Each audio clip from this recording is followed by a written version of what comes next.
కిందట కవిత ఢిల్లీలో జైల్లో ఉన్నప్పుడు నువ్వు ఢిల్లీకి వచ్చి నా దగ్గర టైం తీసుకొని మా ఇంటికి వచ్చిన మాట వాస్తవం కాదా? ఇంట్లో సీసీ కెమెరాలు ఉన్నాయి, నేను తీసి మీడియాకి ఇస్తా. నువ్వు ప్రెస్ మీట్ పెట్టి దీనికి సమాధానం చెప్పు. మా ఇంటికి వచ్చి ఏం మాట్లాడినారు?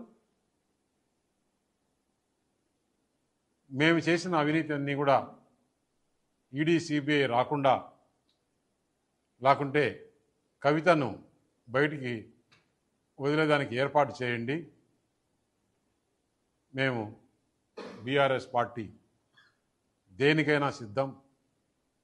మేము బీజేపీలో మెర్జ్ చేయాలన్నా కానీ, బీజేపీతో అలయన్స్ పెట్టుకోవాలన్నా కానీ దేనికైనా సిద్ధం. అంటే నేను తీసుకునే నిర్ణయం కాదు, పెద్దలతో మాట్లాడి చెప్పాలని. పెద్దలతో మాట్లాడిన తర్వాత మనం ఎలక్షన్స్లో ఏం చెప్పాం? ఈ బీఆర్ఎస్ పార్టీ అవినీతి పార్టీ, దీంతో కలిసే సమస్య లేదు. అయినా కూడా బీఆర్ఎస్ పని అయిపోయింది. పార్లమెంట్లో ఒక సీట్ రాలేదు, గవర్నమెంట్ లేదు, ప్రజలు వాళ్ళని చీకొట్టారు.